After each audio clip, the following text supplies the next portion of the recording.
Bonjour à vous mes amis, mes belles âmes phénix, heureuse de vous retrouver dans ce nouveau podcast où pour finir la série sur le triangle de Karpman, nous allons transformer ce triangle en carré avec un quatrième rôle qui est l'indifférent, qu'on pourrait aussi appeler l'évitant, l'insensible, l'imperturbable.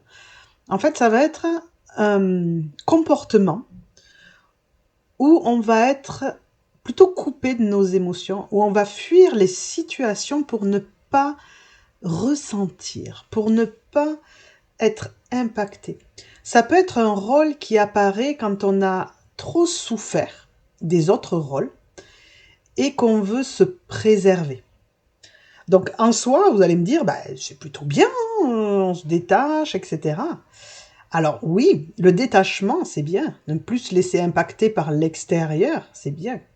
Quand ça devient de la fuite et de l'évitement pour éviter d'aller voir en soi qu'est-ce qui se passe, là, ça devient autre chose.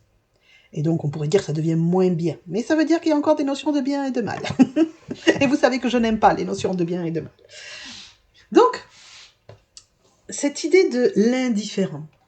L'indifférent, il va être très connecté à son mental, à de l'analyse, à du rationnel, pour éviter les émotions, pour éviter de rentrer en lui et de ressentir les choses. Donc les indifférents vont être des personnes qui vont être vraiment très froides extérieurement, des murs de glace, mais qui peuvent craquer et tomber dans le bourreau assez rapidement quand leur paix, leur tranquillité est vraiment trop menacée. C'est-à-dire que c'est des personnes qui vont principalement être vraiment dans cette indifférence, dans cette... ouais, je mets le mot imperturbable, c'est-à-dire il se passe des choses autour d'eux et voilà, ils s'en foutent, quoi. Ils s'en éloignent, ils s'en désintéressent, sauf si ça devient trop. Et à ce moment-là, le mode bourreau s'active et de la colère sort pour stopper ce qui les dérange. Pour le bourreau, on l'a vu la semaine dernière, vouloir changer l'autre pour ne plus être affecté. C'est-à-dire que cette carapace que l'indifférence se met pour ne rien ressentir, quand elle est trop martelée par l'extérieur, il y a un bourreau qui en sort. Donc pourquoi est-ce que l'indifférent va se comporter de cette façon? C'est parce qu'il ne sait pas gérer ses émotions. C'est quelqu'un qui potentiellement était peut-être hyper sensible dans son enfance et qui a souffert de ne pas savoir comment gérer les émotions.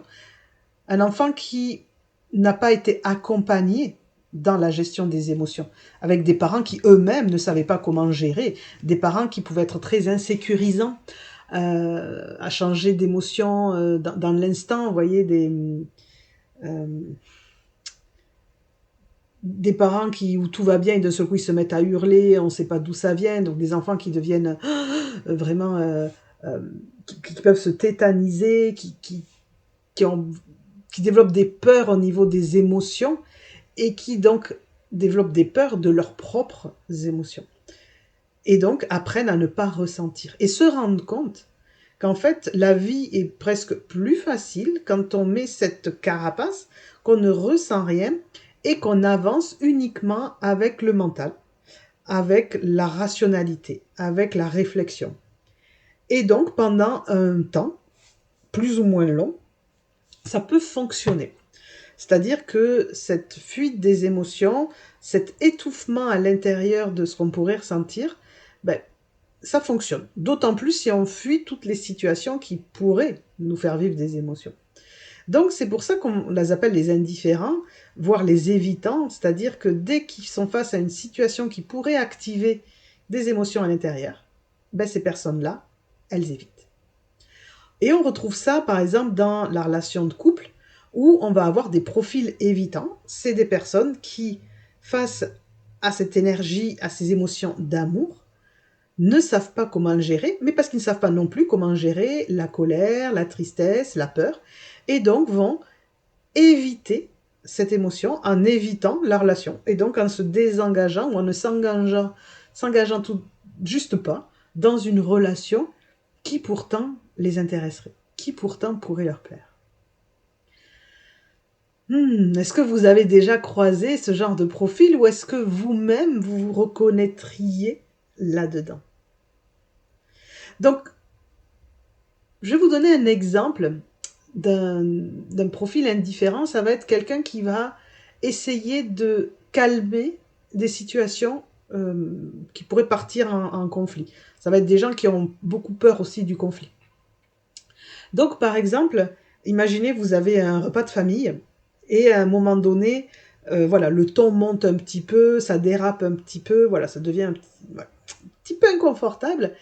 Et si vous avez un indifférent, un évitant autour de la table qui sent que ça pourrait dégénérer et qui ne veut pas gérer ça et qui vraiment... ben, c'est quelqu'un qui va essayer de détourner l'attention. Bon alors, est-ce que vous en revoulez? Est-ce que vous voulez du dessert, du fromage? Ou alors qui va simplement, bon, je vais commencer à faire la vaisselle, hop, qui va partir et qui va éviter le lieu. Donc, vous voyez, ça peut être un indifférent qui ne va surtout pas s'intéresser à ce qui se passe, ne va pas essayer de euh, résoudre le conflit. Mais qu'est-ce qui se passe? Comment tu te sens? Et toi, vous voyez, c'est sûrement pas quelqu'un qui va être dans un rôle de médiateur, par exemple, qui va pas du tout avoir d'écoute empathique. C'est plutôt quelqu'un qui va dire, oh, c'est bon, on arrête de faire des histoires maintenant et on arrête, voilà, c'est pas le moment de faire ce genre d'histoire pour que les choses s'apaisent, pour éviter à cette personne-là de ressentir des choses à l'intérieur. Ça peut être aussi des personnes qui, quand ça devient un petit peu trop difficile à l'extérieur, vont partir dans le mental ou vont partir en astral, vont partir dans la lune, vont un peu se déconnecter de la réalité. Vous voyez, c'est une forme de fuite que l'indifférent peut avoir. Il peut avoir vraiment plusieurs modes d'évitement des situations. Et donc, c'est des personnes qui vont regarder les choses qui se passent autour d'eux sans s'en mêler, sans intervenir, sans... avec cette force de froideur, vous voyez, avec ce mur de glace qu'ils vont dresser autour d'eux pour éviter, quoi. Mais du fait qu'ils évitent, moi je sais que j'ai eu des personnes en accompagnement qui étaient plutôt là-dedans, et en fait c'est des personnes qui, comme elles ne ressentent pas leurs émotions désagréables, ben en fait ne ressentent pas non plus les émotions agréables. Elles sont débranchées de leurs émotions, les deux, et donc c'est comme si la vie était un peu... je vois l'encéphalogramme, là, le truc qui monte et qui descend, et en fait c'est presque un rythme plat. C'est-à-dire comme il n'y a pas de descente vers le bas, de moments un petit peu de down, mais il n'y a pas non plus de moments de joie, d'extase, d'enthousiasme. Parce que les deux sont liés. Il faut que vous viviez des moments un peu de creux pour vivre aussi des moments de joie. Et accepter que les deux font partie de la vie. On ne peut pas être perpétuellement dans la joie. On peut entretenir le bonheur à l'intérieur de nous, mais au niveau des émotions, on va passer par plein d'émotions, tout le temps. Même en guérissant, même en avançant. Parce que la vie est ainsi. Mais on y restera moins longtemps dans des émotions et on va plutôt être dans des états. Vous voyez, la joie, ça va devenir un état, mais pas une émotion. Mais ces personnes qui sont dans l'évitement ou dans l'indifférence, voire dans l'insensibilité, elles sont dans un état neutre. Elles ne sont pas dans un état de joie. Ça ne les met pas en joie d'être ainsi. Ça les garde dans un état de neutralité. Donc observez-vous.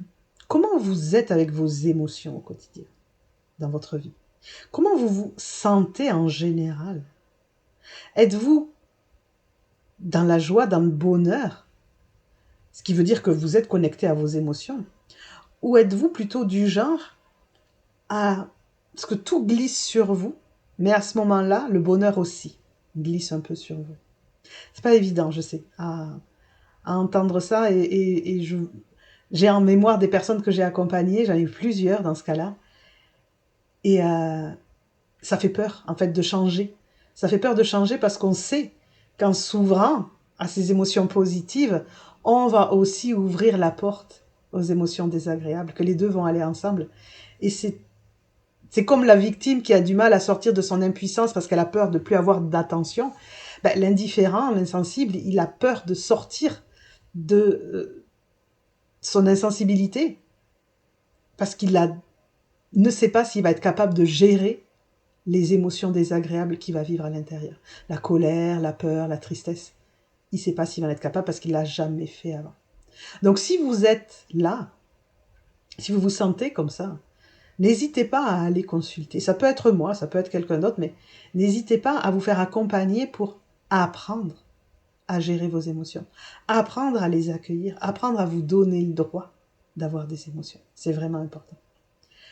Donc ce podcast clôture cette petite série sur les jeux de pouvoir, le triangle de Karpman, voilà, parce que vous choisissez comment vous l'appelez.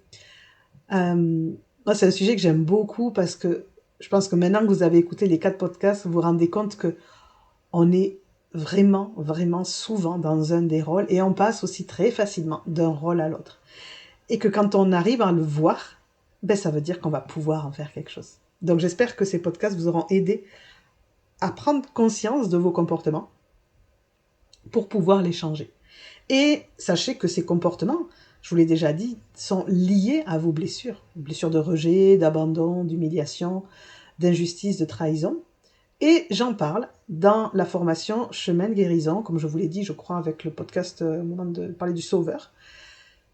Et que dans cette formation, en plus de la formation, vous avez un bonus où justement je reprends ces différents rôles, je vous mets le lien avec les blessures et surtout je vous donne des pistes pour en sortir et aussi des pistes pour gérer quelqu'un qui est en face de vous serait dans ce comportement-là, dans ces rôles-là. Voilà ce que j'avais envie de vous dire. On se retrouve très bientôt pour un nouveau podcast. Bye bye!